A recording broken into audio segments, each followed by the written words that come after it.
पाहतालो चढी पाहतालो चढी पाहतालो चढी पाहतालो चढी पाहतालो चढी पाहतालो चढी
करी होती काम करी होती काम करी होती काम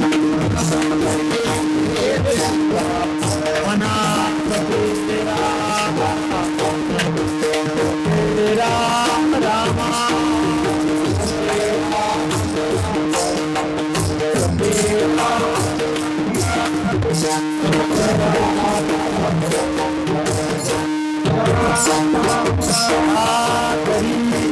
करी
मंडळी आहेत ज्यामध्ये आमचे श्रीमंत महाराज गाडेकर असतील, त्यानंतर आमचे या ठिकाणी आत्माराम बाबा असेल, त्यानंतर आमचे विकासजी महाराज जगताप असतील, त्यानंतर बरीचशी मंडळी या ठिकाणी आहेत. मृदंगाच्या साथीला आमचे प्रमोद महाराज साहने आळंदीकर महाराज या ठिकाणी उपस्थित आहेत.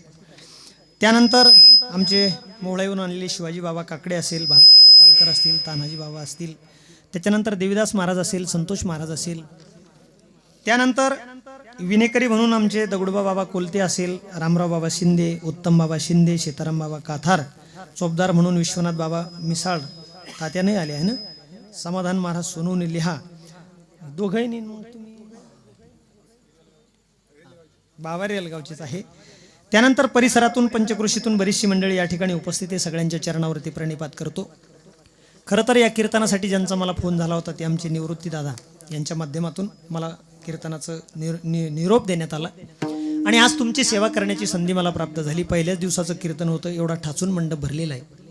असं वाटलं नव्हतं पहिला दिवस म्हणल्याच्या नंतर बरेच कीर्तनकार पहिलं कीर्तन घेत नाही, काऊन किंवा पहिल्या दिवशी कीर्तनाला कोणी नसतं, त्याच्यानंतर पहिला महाराज असाच असतो, असा एक समज आहे. हो, म्हणजे दिवस कोणताही असू द्या, तुमचा ठसा उमटला पाहिजे, त्याला महत्व असतं. विठ्ठल विठ्ठल विठ्ठल. आणि विशेष करून या कार्यक्रमाची शोभा वाढवणारी हे सगळे वारकरी मंडळी, हे तर सगळे गावातलेच नाही, ही मवळायची पाठीमागची, ही पै आले बरं का, याच्या करता टाळ्या वाजवा एकदा. बिचारे तिथून निघले, इथपर्यंत आले. महाराज याला आहे ना आवड लागत असते, आवड असली की माणसाला सवड मिळते, बरोबर आहे. मग आवड जर नसली तर सवड सुद्धा माणूस कार्यक्रमातला काढत नसतो, हे त्याचं विशेषत्व आहे. आणि म्हणून पहिल्या दिवसाच्या कीर्तनाकरता निवडलेला अभंग तुकाराम महाराजांचा आहे. या अभंगामधून महाराजांनी नामाचं त्या ठिकाणी महात्म्य प्रतिपादन केलं. पहिल्याच दिवशी त्या ठिकाणी कीर्तनकारानं नामाचं महत्व सांगावं. कारण सांगतो तुम्हाला, हा सप्ताह 8 दिवस आहे, 8 दिवसाचे सगळे कीर्तन वेगळे वेगळे काकडे बाबा. पहिल्या दिवशी नाम सांगावं लागतं, दुसऱ्या दिवशी संताल त्या ठिकाणी बोलवावं लागतं, तिसऱ्या दिवशी देवाचं वर्णन करावं लागतं, चौथ्या दिवशी द्वैत सांगावा लागतो, 5व्या दिवशी अद्वैत, 6व्या दिवशी उपदेश करावा लागतो, 7व्या दिवशी देवाकडे मागणी करावी लागते आणि 8व्या दिवशी काला करून सप्ताहाची सांगता करावी लागते. ही अलिखित परंपरा आहे. विठ्ठल विठ्ठल.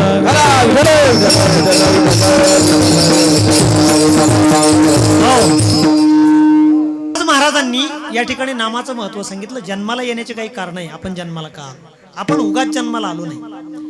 जन्माला येण्याच्या पाठीमागे काहीतरी कारण होते आणि म्हणून आपल्याला हा देह प्राप्त झाला. हा देह तसा मिळाला नाही आणि किंवा हा देह आपला सुद्धा नाही. देह कुणाचा आहे? देह हा पाचाचा आणि लावूसना. देह हा पाचाचा आणि लावूसना. देह हा पाचाचा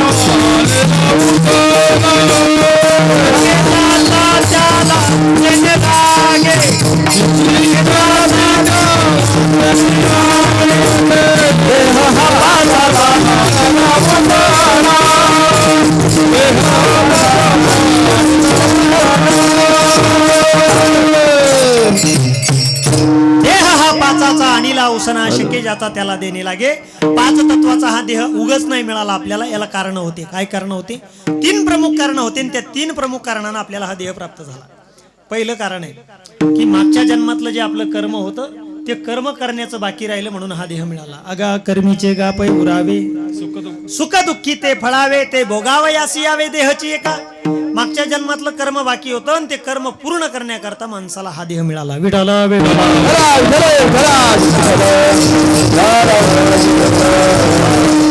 किंवा मागच्या जन्मात जे केलं होतं ते भोगण्याकरता. केले कर्म झाले त्याची भोग आले उपजले मेले ऐसे किती. दुसरं कारण सांगितलं आपलं मागच्या जन्मातलं पाप.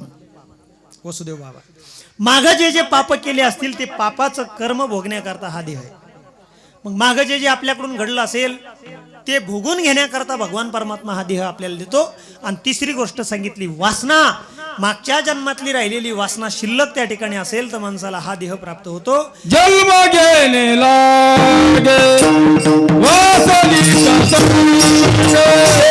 जन्म घेणे लागे वासनीचा संग. जन्म घेणे लागे वासनीचा संग. जन्म घेणे लागे वासनीचा संग.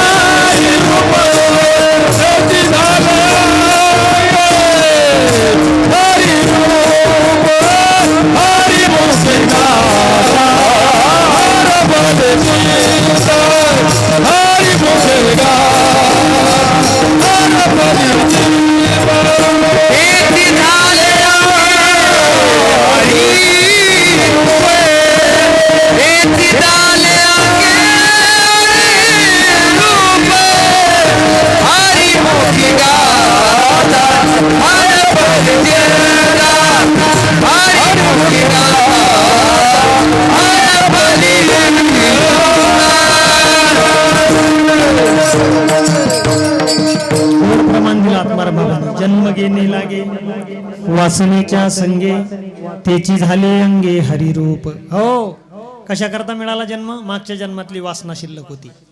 आणि वासना कधी शिल्लक राहते? मरते समयाला आमची बुद्धी ज्याच्यामध्ये गुंतलेली असते ज्ञानोअप्पा तो जन्म भेटतो. म्हणून मरताना डोक्यामध्ये इतर कचरा ठेवू नका. पहा ना काही लोक अति शेवटच्या घटका मोजत असताना काकडे बाबा बकरीचं पिल्लू चांगलं आहे का? बकरीचं पिल्लू चांगलं आहे. मर मग होय पुढच्या जन्मात बकरी. कारण वासना मारताना डोक्यात बकरीची आहे. पुढचा जन्म कशाचा भेटणार आहे? बकरीचा भेटणार. म्हणून इतर कचऱ्याच्या गोष्टी डोक्यामध्ये भरून घेऊ नका. ही वासना असते. हे जर उदाहरण पटलं नाही तर श्रीमद भागवतामध्ये एक उदाहरण आलेलं आहे. जड भरत नावाचा राजा आहे.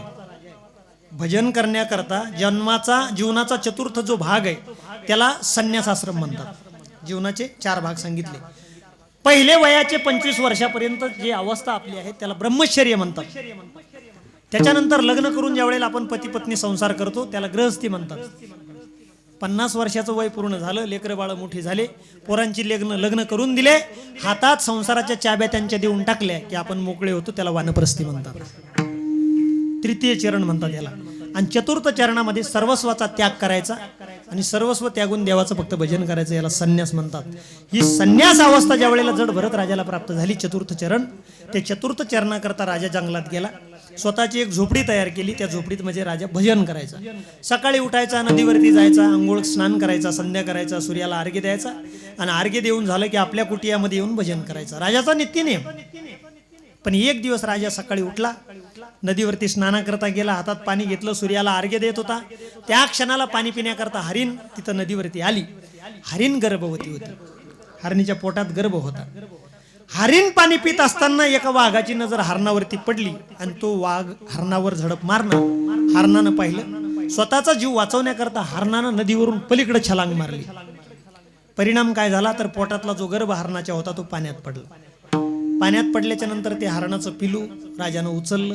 तिची आई पळून गेली जंगलामध्ये. राजानं ते पिलू उचललं, पिलू घरी आणलं, पिलाला लहानचं मोठं केलं. का हो, या पिलाची आई निघून गेली, याला कोणी वारीस राहिला नाही, याला आपणच दयाभाव दाखवला पाहिजे म्हणून त्याला दूध पाजलं, त्याला अंजारलं, त्याला गोंजारलं, त्याला आंघोळ घातली. त्याच्यासोबत राजा खेळायचा, उठायचा, बागडायचा, त्याच्यासोबत नाचायचा, सगळं शिकवायचा राजा त्याला. पाला खाऊ घालायचा. रोज त्याची सेवा सुरू झाली. हरिण हळूहळू हळूहळू ते मोठं झालं. आणि मोठं झाल्याच्या नंतर एवढं मोठं झालं की एक दिवस हरणाचा कळप आला जंगलातला आणि त्या आश्रमाच्या जवळून जात होता. या हरणानं त्या कळपातल्या हरणं पाहिल्या आणि या हरण त्या कळपामध्ये निघून गेलं. राजाला दुःख झालं. कोणाला? जडभरत राजाला. इतकं दुःख झालं की ज्याला इतकं लहानचं मोठं केलं ते हरिण निघून गेलं. कसं होईल त्या हरणाचं? कसं होईल त्या हरणाचं? ज्याला पाळलं, ज्याला पोसलं, ज्याला शिकवलं, ज्याला लहानचं मोठं केलं, त्याला अंजारलं, त्याला गोंजारलं, एवढं सगळं करून त्या ठिकाणी ते हरिण निघून गेलं. कोणाचं सांगतो मी? हा, जड भारताचं नाही, आपलं सांगणं चालू आहे हे सगळं. हा, आपलं बी पिल्लो असंच आहे. त्याला अंजाराव, गोंजाराव, दूध पाजाव, त्याची ट्युशन लावाव, त्याला शाळेत घालाव, त्याच्यासाठी कुटाणे कराव. हा, इकडून क्लासेस, तिकडून गाड्या, तिकडून भानगडी, एवढं याजान पैसे काढ, साहेबीन मागठवी, हारभार पुढं कर, एवढं सगळं करून त्याला पैसे पुरव, त्याला मोठं कर, त्याला पोरगी पाय, त्याचं लग्न लावून दे. मग ती हरण येते, आपला हरण्या तिला पाहतो, नारण्या निघून जातो, जड भरत घरीच राहतो. आपलं काही वेगळं आहे का? अहो, परिणाम काय झाला? हरिण सोडून गेलं म्हणून राजाचं मन जे होतं ते मन सगळं हरणात होतं. राजानं हरिण हरिण करून प्राण सोडला आणि राजा गतप्राण झाला. परिणाम काय झाला? डोक्यात वासना शिल्लक होती. जडभरत राजा हरण गर्भी गेला, जडभरत राजा हरण गर्भी गेला, जडभरत राजा हरण गर्भी गेला, जडभरत राजा हरण गर्भी गेला.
देवीदास बाबा आपण काय?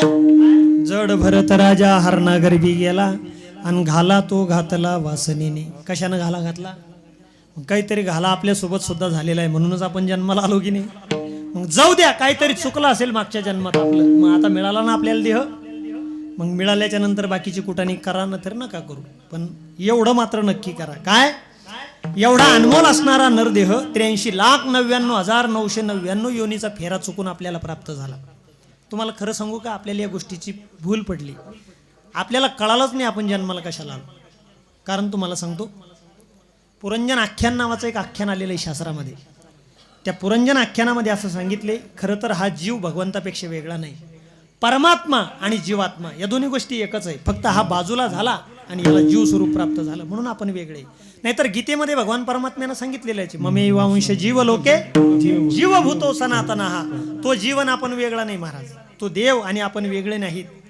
खरं तर तो आपलाच अंश आहे किंवा आपण त्याचेच अंश आहोत. आपण बाजूला झालो आणि आपण बाजूला झाल्यामुळं आपल्याला जीवत्व प्राप्त झालं, देह प्राप्त झाला आणि आपण स्वतःला मी म्हणायला लागलो आणि हा मीच आपल्याला त्या ठिकाणी दोषाला कारणीभूत ठरला. विठ्ठल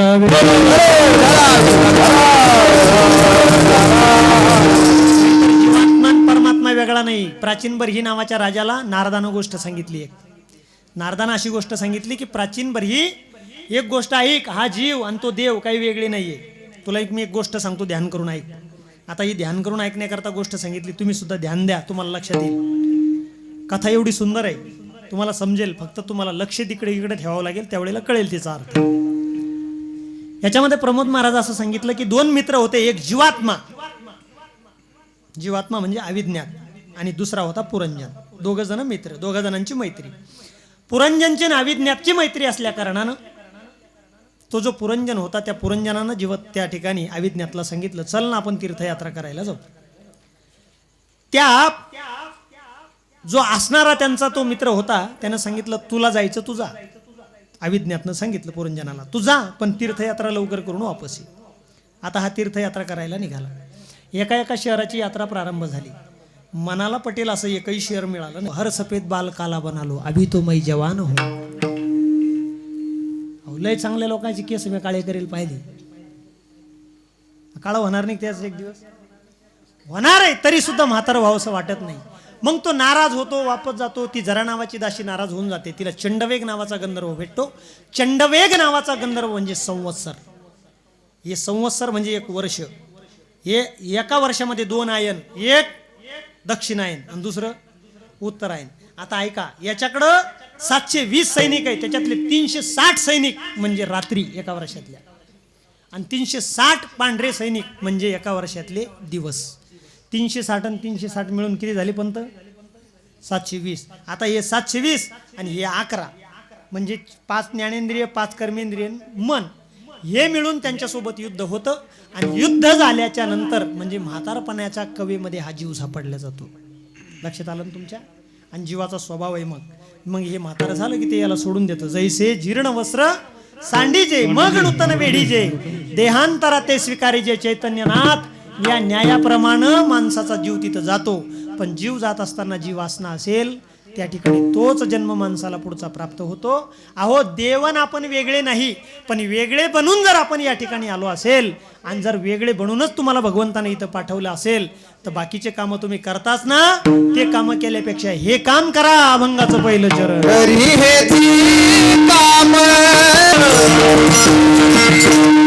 महाराजांनी सांगितलं तुम्ही जन्माला आलेले आहेत, जन्माला आल्याच्या नंतर काहीतरी काम तुम्हाला करायचंच आहे.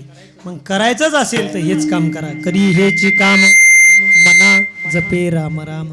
मग सगळ्यात पहिले मनाला सांगा बरं का सांडू दादा, कोणाला सांगा? मनाला. याच्यामध्ये कारभार कोण करतं? हा या गावातला पाटील आहे मनाजी. या नरदेहरूपी गावाचा पाटील आहे कोण? मन. आणि सगळ्याच गोष्टीला कारणीभूत काय असेल तर मन आहे. दारूच्या अधीन झालेल्या लोकांना तुम्ही व्यसन, त्या नवचैतन्य व्यसन मुक्ती केंद्र आहे माऊलीचं, तिथं घेऊन जा. त्या माऊलीच्या बाईट बघा तुम्ही काय काय. माऊली काय म्हणते, जगात दारूला औषध नाही. कुठं औषध आहे? मग मनाचं औषध आहे. म्हणजे कशावर अवलंबून आहे सगळ्या गोष्टी? मनावर अवलंबून आहे. म्हणजे कारभार कोण करतं? मग महाराजांनी सांगितलं त्याच मनाला सांगायचं, काम करायचं ना तर हेच करायचं. कोणतं? मना जपे राम राम. सगळ्याच गोष्टीला कारणीभूत जर मन असेल. म्हणून लहानपणापासून या लेकरांना जे संस्कार आहे, या मनावरती आज जे संस्कार पडले उद्या भविष्यात या गोष्टी उमटणार आहे. म्हणून कारणीभूत कोण आहे बाबा? मन. म्हणून लहानपणातच आम्हाला शिकवलं गेलं महाराज. लहानपणातच आम्ही लहान असताना आम्हाला कविता होती बघा, एक बहिणाबाई चौधरीची कविता होती, ज्ञानोआप्पा. बरं का बालाजी बाबा, तुम्हाला असेल कदाचित. मन ओढाय ओढाय उभ्या पिकातल डोर, किती हाकाया हाकाया फिर येत पिकावर. हे मन सगळ्या गोष्टीला कारणीभूत आहे. म्हणून बहिणीनं सांगितलं मन ओढाय ओढाय उभ्या पिकातल ढोर, किती हाकाया हाकाया, जिथं जाऊ नको म्हणलं तिथं गेल्याशिवाय राहत नाही. कोण? मन. सगळ्याच गोष्टीला कारणीभूत काय? मन आहे. म्हणून कवळ्या मनावरती घातलेले संस्कार शेवटपर्यंत रुजत असतात. म्हणून महाराजांनी सुद्धा काम सांगितलं कोणाला? मनाला. म्हणून तर पहिल्यांदा अशा कविता होत्या आम्हाला. आणि पहिलं जे शिक्षण होतं ते दर्जेदार होतं. म्हणून त्या काळातल्या कवयित्रींना सुद्धा कळालं की यांच्या मनावरच आपण त्या ठिकाणी खरा प्रभाव टाकला पाहिजे. शिक्षण दर्जेदार होतं, काळ सुद्धा दर्जेदार होता. आज लोकांकडे पैशाची कमी नाही महाराज, पण समाधान आहे का? समाधान आहे? नाही. हॉटेलचं नाव आहे गो समाधान. हां, हॉटेलचं नाव आहे समाधान. असं वाटतं फक्त आपल्याला हे केल्यानं समाधान मिळेल, ते केल्यानं समाधान मिळेल. समाधान कशानंच मिळत नाही महाराज. असं वाटतं थंड्या बाटल्या पिल्यानं मिळेल. हा, उशीर होते. आता चांगले चांगले पोरायची दात गेली. काही काही लेकराचे तिथे दुधात पडायचंच काम नाही राहिलं, तसेच गेले ते जळून चॉकलेटी खाऊ खाऊ. कारण काळ बदलला ना बाबा. तुमच्या काळात पैसे नव्हते, शिक्षण होतं 4थी पर्यंतच, पण दर्जा होता त्याच्यामध्ये. आणि दर्जा वाचण्याचं कारण एक होतं, तुमच्या मायबापानं गुरुजीला आज्ञा दिली होती, गुरुजी याची हायगाई नका करू. आता पहा बरं, एखाद्या पोराला मारून त्याची माहिती जाती बालवाडी जवळ, गुरुजी गरीगंज त्याच्या बापानं कमवेल, त्याला हात नाही लावायचा. अजून त्याच्या बापान तर नाही लावला. कोण सांगतं? पोराची माय. काय घे नाही मास्तरला, त्याची ड्युटी भले, त्याचं काम भले. बाई मग टाइम संपला, मी घरी जातो, येतो तो तुला लक लागू. नुसती तरपाडी सुरू झाली आमची. शिक्षणाचा सगळा बट्ट्याबोळ झाला. कोणाला काही अर्थ राहिला नाही, मेळ राहिला नाही. पहिल्यानं मास्तरनं कविता जर शिकवली तर अंगावर शहारे उभे राहायचे. बरोबर आहे की नाही? अहो कविता होत्या तुमच्या काळातल्या, तुम्ही जी बसलेली मंडळी यांच्या काळातल्या कविता होत्या. शर आला तो धावून आला काळ, विव्हळला श्रावण बाळ. गुरुजी शिकवत असताना अंगावर काठी येत होती की नव्हती बाबा? देवदास बाबा, काकडे बाबा, तुम्हाला होती की कविता? हा, सुंदर कविता होत्या सगळ्या. बहिणाबाईच्या कविता तर इतक्या भारी होत्या महाराज. अरे संसार संसार जसा तवा चुल्यावर, आधी हाताले चटके मग पोटाले भाकर. किती अर्थपूर्ण कविता होत्या. त्याच्यानंतर कविता बदलल्या बाबा, काळ आमचा आला. आणि मग आमच्या काळातलं कविता तर विचारूच नका तुम्ही. या बाळांनो या रे या, लवकर सारे भरभर या, मजा करा रे मजा करा, दारू प्या रे दारू प्या. लागले काट्टी, सनाड दारू वरायला लागले काट्टी. आज 3 लग्न लावली बाबा मी, दुपारचे होते. इतक्या कडक उन्हामध्ये पोरं नाचत होते. मी बाकीच्याला विचारलं, म्हणलं आपण सावलीमध्ये घामानं वल्ले झालो, हे पोरं कश काय नाचू राहिले? ते म्हणे महाराज त्यांनी नाचू राहिले, त्याला नाचवणार त्याच्यामध्ये. परिणाम कशाचा आहे? संस्काराचा परिणाम. विचार बदलला, शिक्षण पद्धती बदलली, आणि माणसाचा महाराज त्या ठिकाणी शिष्टाचार कमी झाला. त्याच्यानंतरच्या तर कविता अशा आल्या, शेजीबाईचा कोंबडा आला माझ्या दारी, टाकीन कोंडा पाजीन पाणी, घरी आले पाहुणे, कोंबडा झाला कुकुचको गेला कोंबडा. लागले खाट्टी कोंबडे खायला. त्याच्यानंतरचा काळ बदलला, आणि बदलल्याच्या नंतर आम्ही मॉडिफाय झालो, आणि मॉडिफाय झाल्याच्या नंतर इंग्लिश मिडियम शाळा उघडल्या. मग असं वाटायला लागलं आम्हाला की कायच करावं कायच नाही. जी माय अजिबात एक दिवस बी शाळेत जाईल नाही, तिचा बी तारफडा पोरग इंग्लिशला टाकायचा. आणि त्या गावागावात उघडल्या त्या 2-3 गावं झाली की एक आहे ती जिबडं येतो. एक सकाळीच उठती ती 7 वाजता त्याची तयारी. बरं त्याचा थाट पहा किती. तुम्ही गावाला जात होते तर तुम्हाला पाकुठं नव्हतं बाबा डोक्याला बांधाले होतं का? अहो जे होतं ते मळलेलं असायचं, कुठंतरी धुवून द्यायचं आईनं, आणि तेच असं बांधायचं. आता थाट पहा त्या पोरायची, त्याला पायमोचे, त्याचा टाय, त्याला ते म्हणजे विचारूच नका तुम्ही, इतके राडे. त्याचे पाय जर पाहिले ना असे टिटीचे पाय म्हणून तर पाय त्या पोराचे, आणि त्याला पायमोचे. मांडे आले तर पायमोचे आले त्याचे. पोरग बारीक सर. बरं त्याच्या गळ्यामध्ये ती वॉटर बॅग घालून दिली, ती टोंगळ्याला इकडून लागते तिकडून लागते, टपक टपक टपक टपक चालला त्याचा तारपडा. त्याच्या मायनं इथं त्याला एक पिन मारून दिली त्या याला शेंबड पुसाचं ते. दप्तर दिलं गुतून पोरगा असं मांग रेलेल इतकं इतकं दप्तर त्याचे बोखांडी. एकदा 7ला गाडीत कोंबला की एकलाच ये मग घरी. आमचं डोकं उठवायचं कामच नाही. ही अजिबात एक दिवस शाळा जाईल नाही. पण हिचा तारफाडा कुठं घालायचा? इंग्लिश मिडियमला. हा त्याला चव नाही त्या इंग्लिशला. आपलं कमी झालं का? आपलं दिलं सोडून आणि लोकांचं घेतलं घरी आणून. मग मला सांगा हिचा तारफाडा तू. हिला काही येत नाही. हिनं काय विचारावं तुला काय शिकवलं काय नाही. ही त्याला विचारते. मग आता ते जेवढं शिकलं तेवढं सांगतं. मम्मी ABCD शिकलो. A for apple, B for ball, C for cat. त्यानं जे म्हणलं ती ऐकायची. अजून 2-3 महिने झाले पुन्हा ही विचारते काय शिकलं बाळा? 1, 2, 3. आता ही म्हणल्यावर तिला आनंद. 6-7 महिने झाली सरपंच ते शाळेत जाऊन. आणि मग तिची माय त्याला म्हणे बाळा आता काय शिकला रे? तो म्हणला मम्मी मी आता हळूहळू इंग्लिश बोलायला लागलो. मग तिची मम्मी म्हणते बोल बरं. तो मम्मीला म्हणतो मम्मी यू आर बफेलो. मग आता हिला कुठं अक्कल आहे? त्यानं मला काय म्हणलं म्हणून. ही लगेच शेजारच्या कल्पना इकडं कल्पना बाई पाय ना माय 6 महिन्यात मग सोन्या खडखडी इंग्लिश बोलू राहिला ना. मला घरी आले म्हणे तो मम्मी यू आर बफेलो. कल्पना शिकेल होती 12वी. कल्पना म्हणी बरं झालं मला म्हणली दुसऱ्याला सांगू नको म्हैस म्हणलं तुला ते.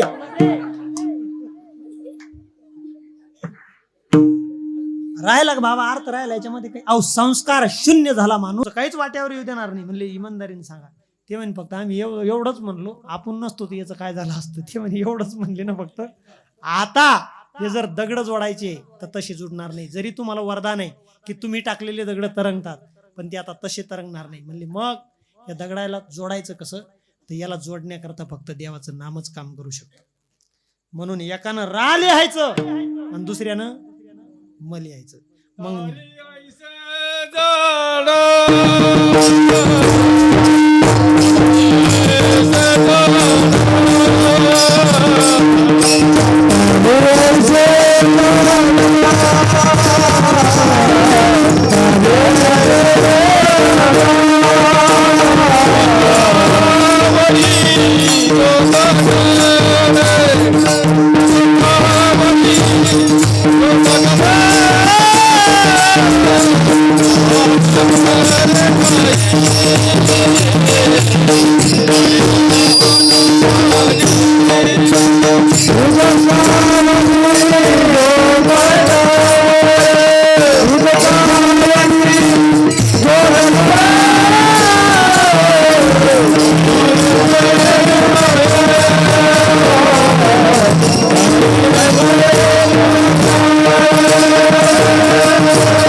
बाबांचे प्रमाण दिलं त्या प्रमाणाला एक भेदिक मध्ये जोडणी आलेली बाबा. ते भेदिक भजनं म्हणतात का तुमच्या भागात? ती भेदिक म्हणणारे लोक.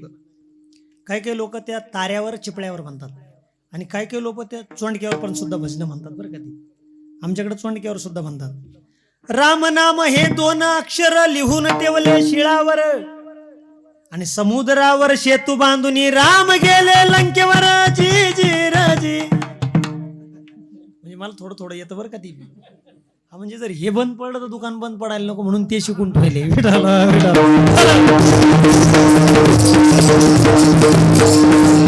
सगळं आलं पाहिजे बाबा माणसाला असं. म्हणजे माणूस कुठंच उपाशी राहायचं काम नाही. आमचे वडील जुने भजने होते आणि त्याच्या अगोदर ते गाणार होते. कारण पूर्वीच्या काळामध्ये गाणार लोकांना फार किंमत होती. गाणार म्हणजे ते गाणे म्हणणारे बरं का. अहो ते चोंडक्यावरचे त्याच्यावरची गाणी. आणि त्याच्यामध्ये फार सुंदर कथा होत्या. रात्रभर चालायचं ते. नामदेवाचं लग्न, निळावंती, चिलिया बाळ, काय भारी होतं की नाही. अहो ते निळावंती तर काय सुंदर होती महाराज. बालपणी होती माया राहणार सुंदरा शास्त्राचा निळावंतीचा. तिने अभ्यास केला पाठ पक्षी बोली चराची. बाकीचे उठतील आणि ते म्हणतील का कीर्तन बंद झालं आणि हे सुरू झालं काय आता. फार सुंदर होते बाबा ह्या कथा. म्हणून त्याच्यामध्ये आलेली ती रचना आहे. राम नाम हे 2 अक्षर लिहून ठेवले शिळावर आणि समुद्रावर सेतू बांधून राम गेले लंकेवर. कशाच्या आधारावर जोडले गेले बाबा दगड? मग आता ते दगड राम नामाच्या नावानं जर तरले तर माझ्यासारखी असंख्य दगड राम नामाच्या नावावरती कीर्तन महाराष्ट्रभर करतात. ही राम नामाची ताकद आहे. म्हणून भगवंताचं नाम इतर कामं केल्यापेक्षा मनाला तो छंद लावा आणि देवाचं नाव त्या ठिकाणी आवर्जून घ्यावे.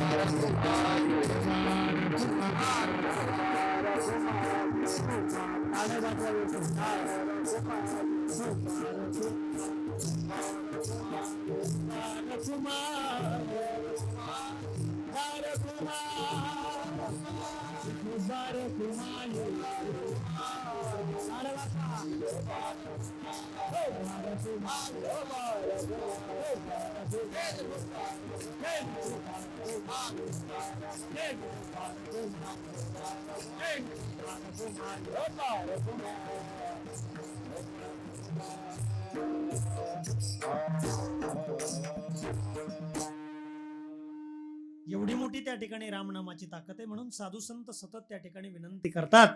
आणि कशा करता तर सकळ मंगळ निधी श्री विठ्ठलाचे नाम आधी. म्हणून आज नाम सप्ताहाची प्रारंभिक सुरुवात आहे. आणि हा नाम सप्ताहाचा प्रारंभ जर होत असेल तर आपण नामानं केला पाहिजे. आता इथून पुढे त्या ठिकाणी तुम्हाला कळालं की आपण 8 दिवस नामचिंतन केल्याचा फायदा काय. एवढी जर ताकद रामनामात आहे, मग असं बऱ्याच वेळेला वाटत असेल एवढे सप्ते होतात, इतके महाराज लोक कमर बांधू बांधू आम्हाला सांगतात की रामनाम घ्या, रामनाम घ्या. आजपर्यंत आम्ही काही कोणाचा मोक्ष पाहिला नाही, कोणाचा झालाय नाही, एखाद्या महाराजाचाही नाही. मग असं का होतं तर तुम्ही ऐका. या रामनामाची एक ताकद आहे. घेता नाम विठोबाचे पर्वत जळती पापाचे, पर्वत जळती पापाचे. घेता नाम, देवाचं नाम घेतल्याबरोबर पापाचे पर्वत जळून जातात. मग तरी सुद्धा आमचा मोक्ष का होत नाही त्याचं कारण आहे का, त्या रामनामाचा विसर पडला की हे पाप परत जागृत होतात. हे ध्यानात घ्या. तुम्ही एखाद्या वेळेला लाकडं जाळलेत, लाकडं अर्धवट जळाले लाकडं, आणि अर्धवट लाकडं जळाल्याच्या नंतर त्याच्यावरती पाणी पडलं, कोळशे शिल्लक राहतात ना. पण परत जर कधी पेटवण्याचं काम पडलं तर तेच कोळशे परत विस्तव धरतात. ध्यानात आलं ना तुमच्या. तसं रामनामाची ताकद अशी आहे. तुम्ही रामनाम घेतलं आणि रामनाम घेतल्याच्या नंतर परत तुमच्याकडून चुकून जर पाप घडलं तर मागं जळालेले सगळेचे सगळे पाप परत जागृत होतात, त्या कोळशासारखे. हे ध्यानात घ्या. म्हणून रामनाम